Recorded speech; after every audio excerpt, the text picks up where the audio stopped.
el sacerdocio. Bueno, en esta parte 1 vamos a ver cómo Dios elige a sus sacerdotes, a través de qué elige él a los sacerdotes. Este estudio está basado en Éxodo 32. No lo vamos a leer todo porque está bastante grande, ¿verdad? Entonces van a haber varias citas que en casita las pueden leer con papá y mamá para que comprendan bien los contextos de lo que estamos hablando ahorita. Entonces, en Éxodo 32:4, no sé si alguien quisiera leer ese versículo, puede leerlo. Yo. Adelante. Los tomaron de las manos de ellos y formólo con buril ellos en becerro de fundición. Entonces dijeron: Israel, estos son tus dioses que te sacaron de la tierra de Egipto. Bueno, Éxodo 32:4. 32:4. Miren, acuérdense que Dios había hecho un montón de cosas por el pueblo de Israel y ellos habían prometido obedecerle, pero poquito se fue Moisés y pensaron que no iba a regresar. El pueblo le dijo a Aarón: queremos que nos hagas un Dios al que vamos a adorar. Y el pueblo, miren lo que se puso a hacer, algo muy terrible. Empezaron a adorar a un becerro como lo hacían en Egipto. Y entonces Dios le dijo a Moisés: este pueblo, nada más con poquito tiempo, ya hicieron un becerro de oro y tienen una algarabía, tienen una fiesta. Moisés no había visto esto. Dios se lo dijo. Y entonces, ¿saben qué? Dios le dijo algo muy interesante a Moisés. Le dijo: mira, dame chance, digamos, no, voy a destruir este pueblo y de ti voy a hacer una gran nación. Dios estaba muy decepcionado del pueblo de Israel porque rápidamente se habían olvidado de todo lo que él había hecho por ellos. Entonces Moisés le rogó y le dijo: no, por favor Dios, no los borres, mejor borra mi nombre del libro, no los borres, no los elimines, perdónalos. Miren, Moisés oró por el pueblo. Moisés estaba seguro de que Dios podía perdonarlos, pero cuando Moisés iba bajando, eh, miren, ¿quién quiere leer el verso 14? ¿Alguien quiere leerlo?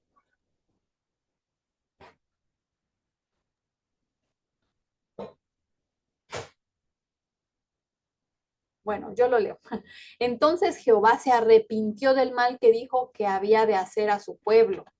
Y aconteció que como llegó al campo, este fue Moisés, y aconteció que como llegó al campo y vio el becerro y las danzas, enardecióse la ira a Moisés y arrojó las tablas de sus manos y quebrólas al pie del monte.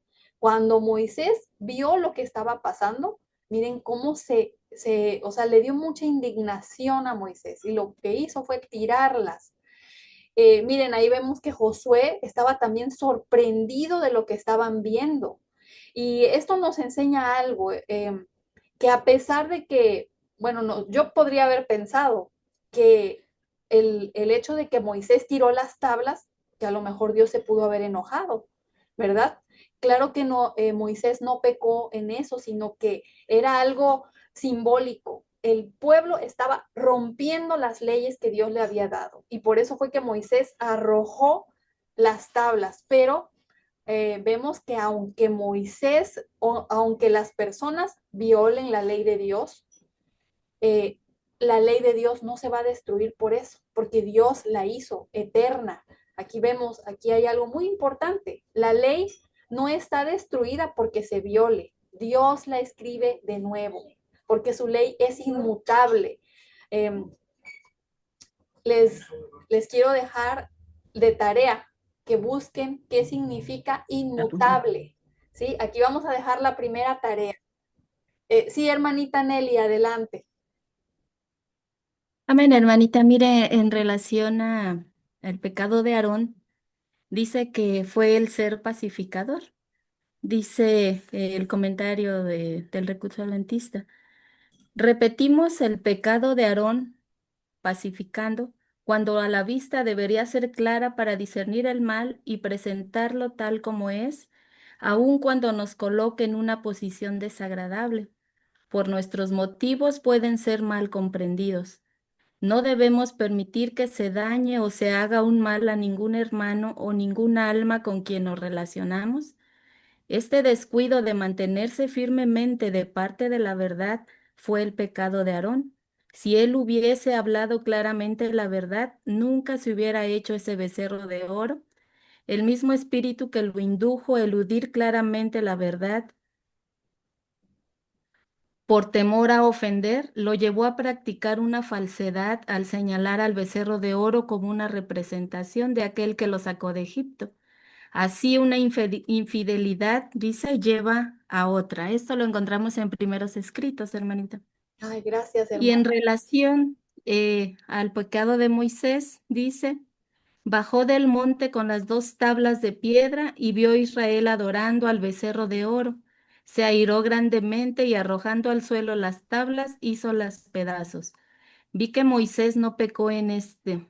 Se airó por Dios, dice, celoso por su gloria, pero pecó cuando, cediendo a sus impulsos naturales de su corazón, se arrojó la honra debida a Dios y por este pecado, dice, no lo dejó entrar Dios a la tierra de Canaán.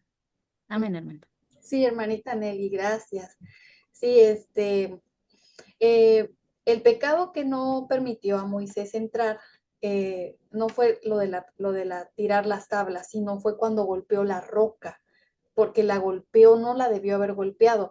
Pero en este caso, en esta situación de la que estamos hablando, Dios simplemente lo que hizo fue darle, bueno, sí le dijo a Moisés, si ustedes leen la historia, Dios le dijo, vuelve a hacer unas piedras, búscate unas piedras y hazlas. Moisés hizo las piedras y Dios las volvió a escribir con su propio dedo nuevamente, ¿sí? Y hasta ahí podemos ver que Moisés estaba sin mancha, hasta que llegó ese pecado desafortunado que pues ya no pudo llegar a la tierra prometida, aunque sin embargo Moisés, Dios se lo llevó al cielo. Yo sé que muchos ya se saben esa historia, porque él se arrepintió de todo corazón y aunque él quería llegar allá y aunque le rogó a Dios, Dios no pudo pasar por alto el pecado de Moisés, porque como él era un líder, ese pecado le quitó esa promesa de ver la tierra prometida. Entonces, el pecado se vuelve más grande conforme nosotros llevamos más responsabilidades, como le pasó a Moisés y a Aarón. Y en el caso de Aarón fue algo muy, muy severo, porque lo que menciona usted ahí en la cita, hermana, por débil, por temor a ofender, porque no se fueran a enojar con él, mejor les hizo caso. Eso no debió haber sido así, pero bueno, Dios lo dejó para que nosotros aprendamos. Miren, el pueblo de Israel rápidamente se le olvidó esto, que Dios los había liberado de la esclavitud. Miren cómo los egipcios maltrataban con trabajo arduo y golpes a todos los hebreos. Ellos ya no querían ser esclavos. Y entonces Dios empezó a hacer algo poderoso. Dios envió a Moisés y a Aarón para sacarlos, pero también mandó las plagas de Egipto. Dios manifestó su poder en ese país y en esa ciudad tan grande para que reconocieran a Dios, para que el pueblo de Israel creyera en Dios y para que los egipcios también tuvieran temor de Dios y dejaran ir en libertad. ¿A cuántas personas dijimos que habían?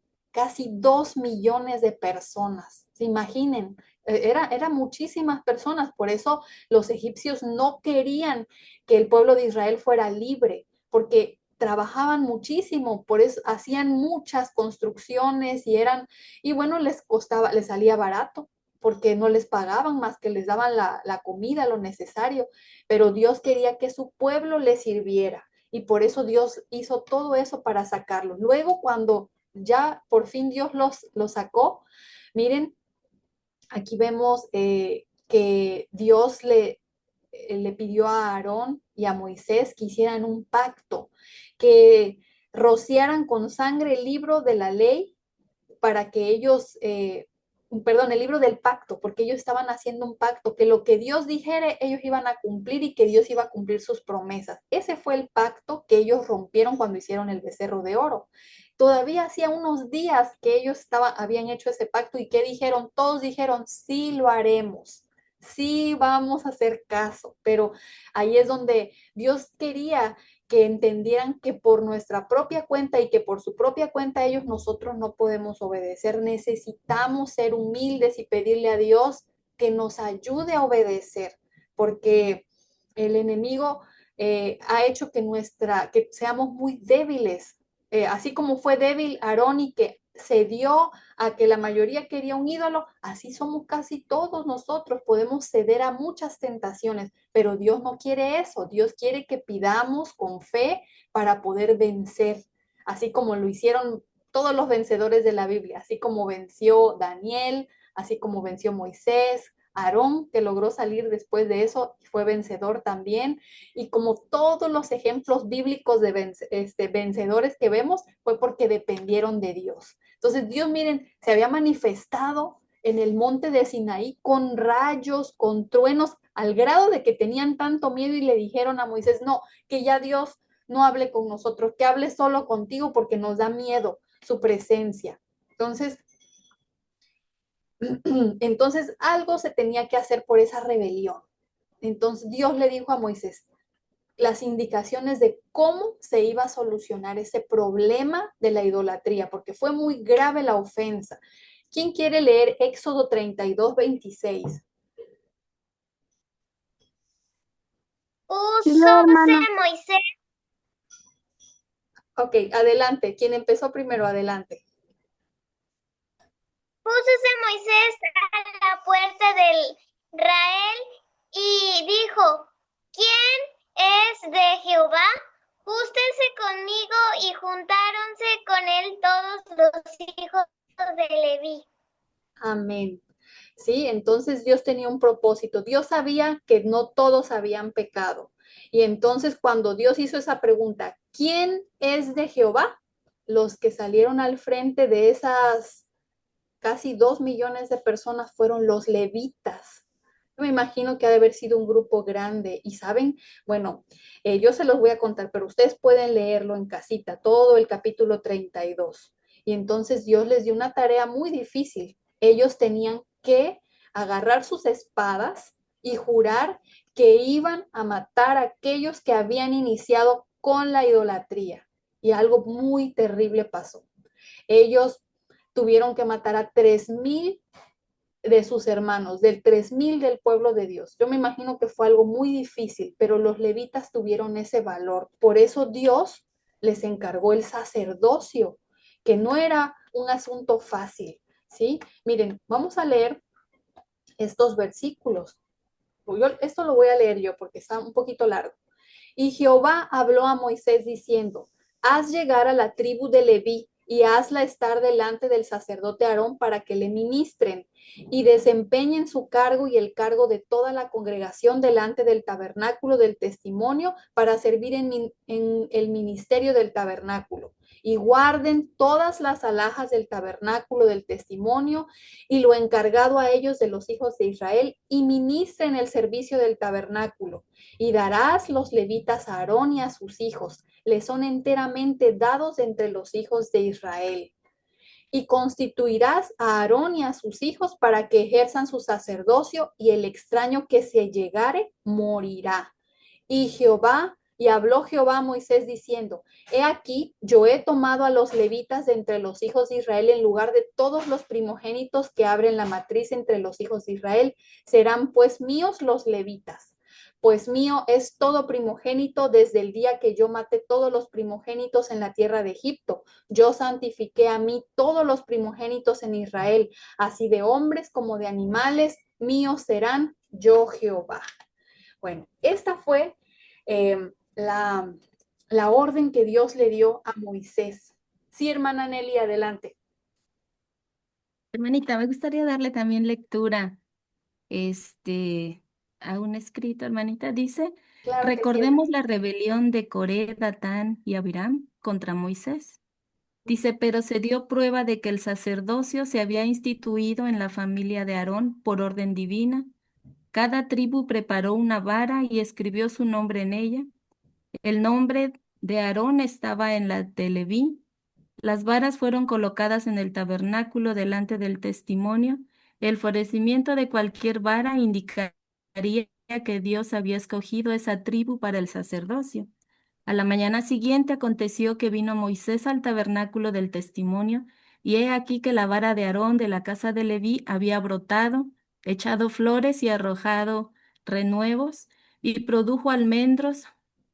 Fue mostrada al pueblo y colocada después en el tabernáculo como testimonio para las generaciones venideras. El milagro decidió definitivamente el asunto del sacerdocio. Quedó probado que Moisés y Aarón habían hablado por autoridad divina, y esto debido a que la tribu de Leví tuvo el valor de unirse a Moisés cuando preguntó quién es de Jehová. No dudaron en unirse a él, y él recompensó confiándoles el sacerdocio a su familia y a sus descendientes. Amén. Amén, amén. Muchas gracias, hermana Nelly. Excelente cita, excelente. Es cierto. Sí, adelante, hermana, adelante.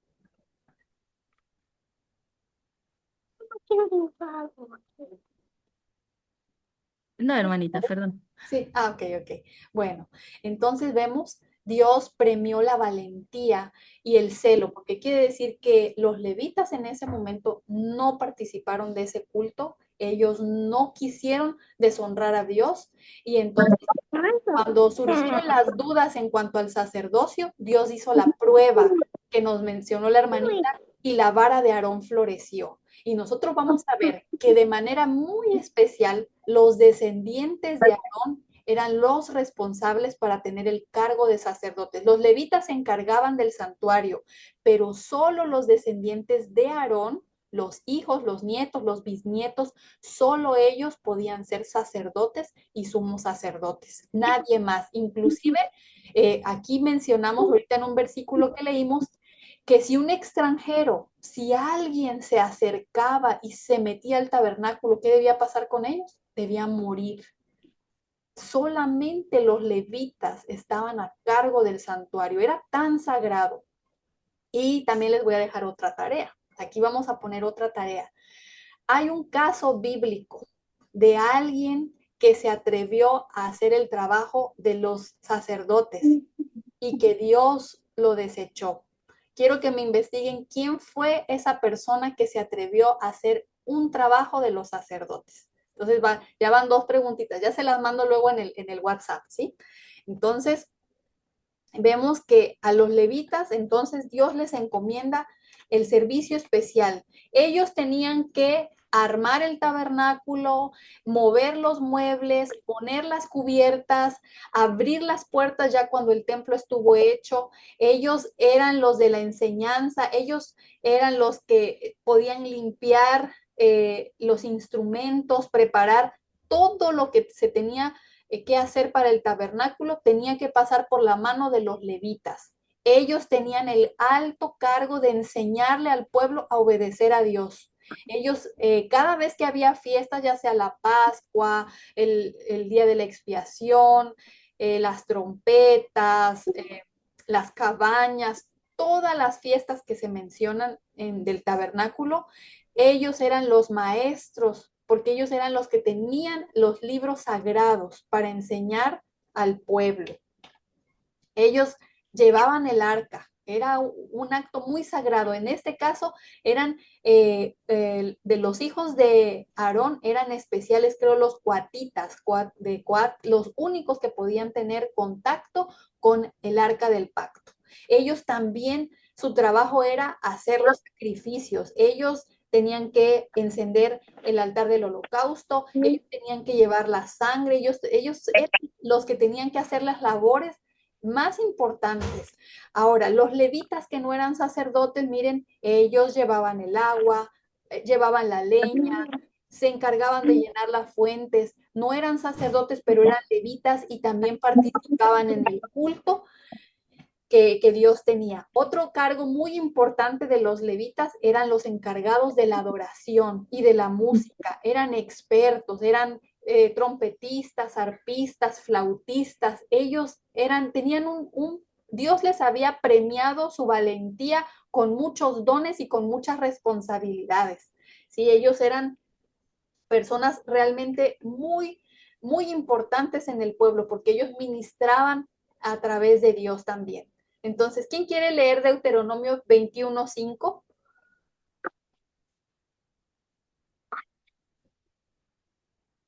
Sí, adelante, Cris. Yo, hermana. Sí, adelante.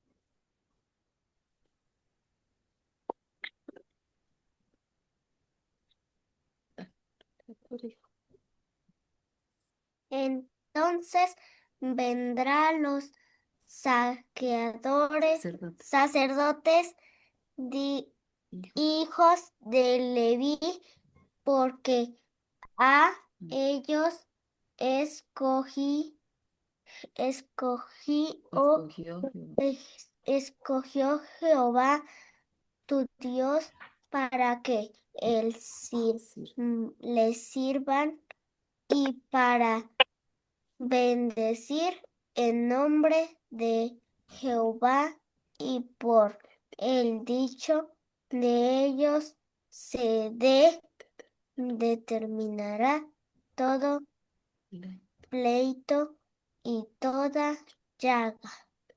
Deuteronomio 21:5. Amén.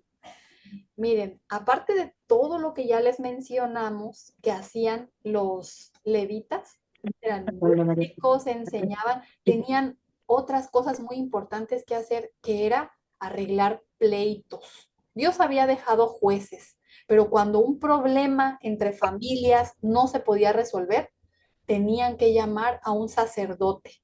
Y el sacerdote determinaba quién tenía la verdad y quién tenía la mentira. Y lo que decía el sacerdote se cumplía.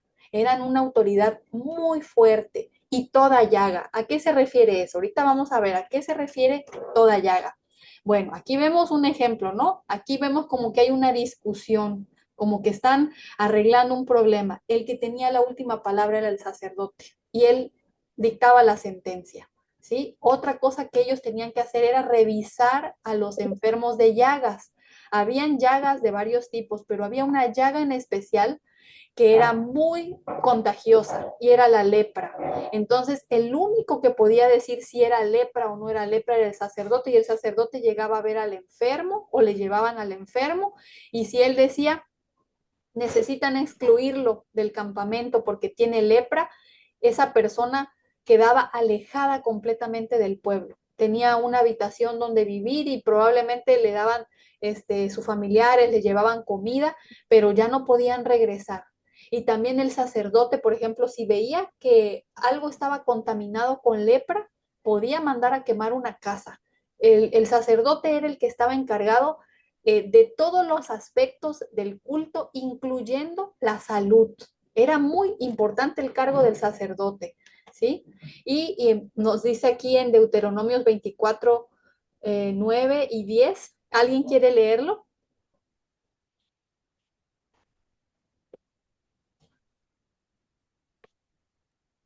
Yo, hermana. Adelante. mm,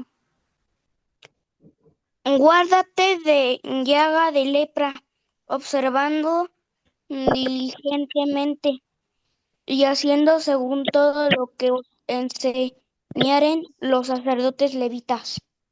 Cuidaréis de hacer como les he mandado.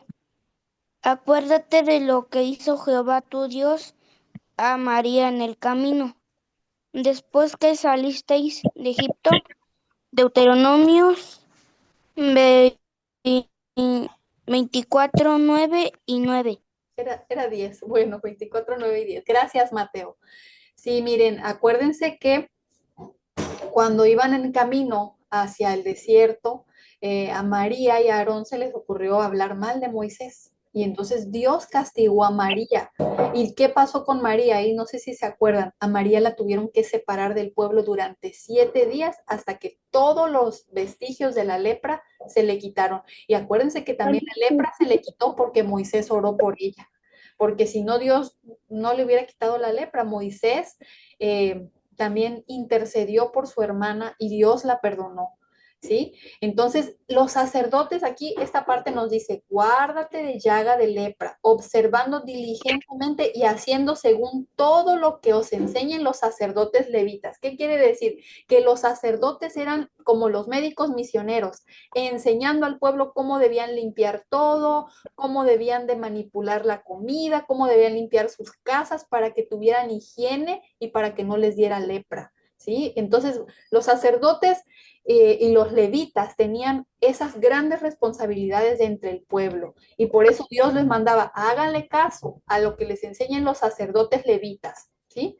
Y ahora entramos a la parte donde los hijos de Aarón eran los únicos que podían ser sacerdotes. La consagración de los hijos de Aarón, aquí vemos en esta imagen, Dios le dijo a Moisés que consagrara a Aarón como sumo sacerdote y a sus hijos como sacerdotes. Y solamente los descendientes de Aarón podían ser sacerdotes, como ya vimos también lo de la vara que floreció.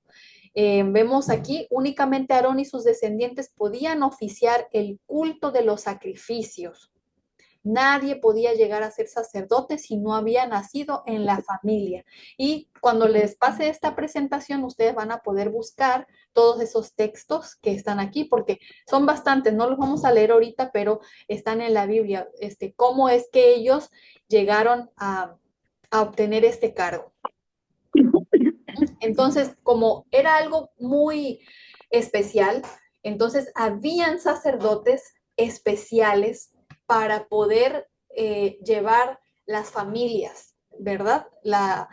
Este, todos los descendientes de Aarón iban siendo anotados y habían sacerdotes que decían, bueno, porque acuérdense que el pueblo vivía en varias partes. Ya después en Jerusalén estaban esos sacerdotes que tenían los nombres de todos los sacerdotes descendientes de Aarón de todo el país, ¿sí? Y entonces habían unas pruebas muy especiales para poder ser sacerdote. No crean que nada más por ser descendientes de Aarón eran sacerdotes automáticamente. No, ellos tenían que pasar otros filtros y bueno, ya vemos, los sacerdotes eran los que podían quemar el incienso, enseñar la ley, podían hacer los sacrificios y orar y hacer la expiación. Únicamente ellos, los levitas solamente cuidaban el mobiliario, ¿sí? Y bueno, vemos que, como les decía, eh, sí, hermana Nelly, adelante. Perdón, hermanita, mire, decía que las calificaciones morales, espirituales y físicas que debía reunir el sacerdote, la liturgia de ordenación y el atuendo típico que se exigían de los sacerdotes, pero más particularmente el sumo sacerdote, fueron establecidos por Dios para proyectar de muchas y variadas maneras el ideal de que sin santidad nadie verá al Señor. Hebreos 12:14.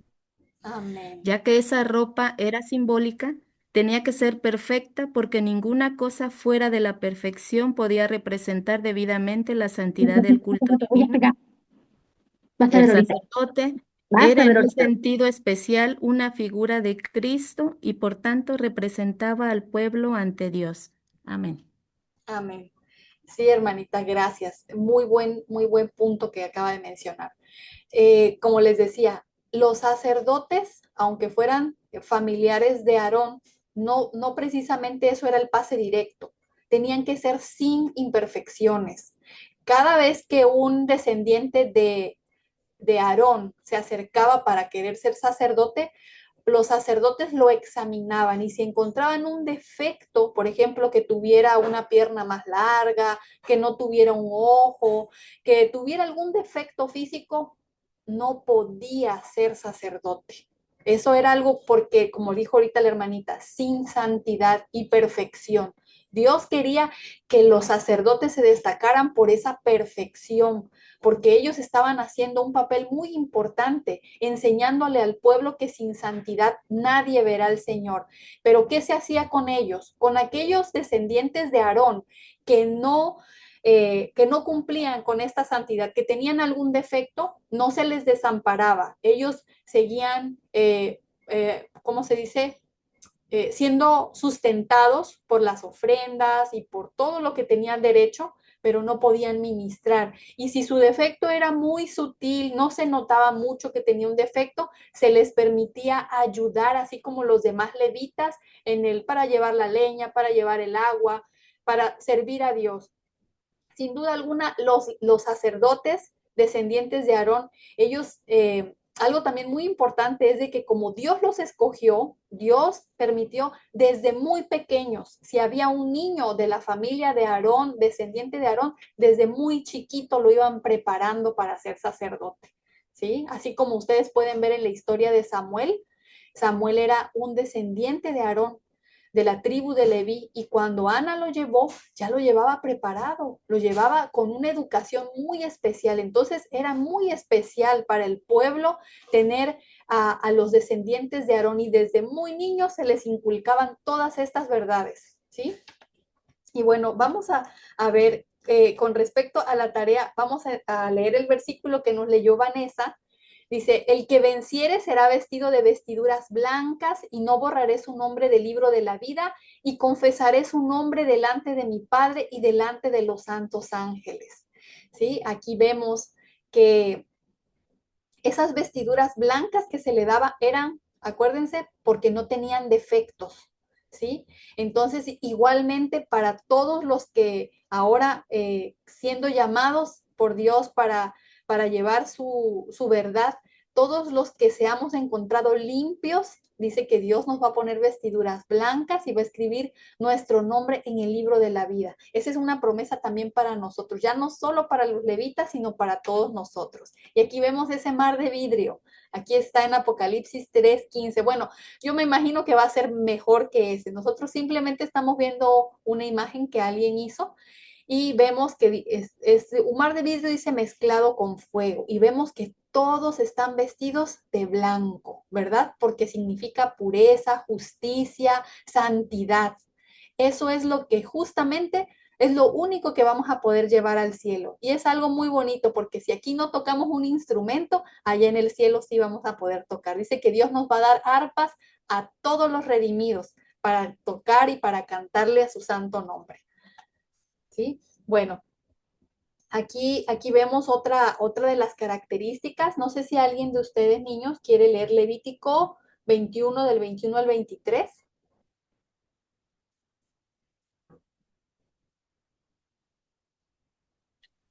Ningún varón de la simiente de Aarón, sacerdote, en el cual hubiere falta, se allegará para ofrecer las ofrendas encendidas de Jehová. Hay falta en él, no se allegará a ofrecer el pan de su Dios, de lo muy santo y las cosas santificadas comerá. Empero no entrará del vuelo adentro, ni se allegará al altar, por cuanto hay falta en él, y no profanará mi santuario, porque yo Jehová soy el que lo santificó. Levíticos 21, 21 y 23. Amén. Muchas gracias, Vanessa. Amén.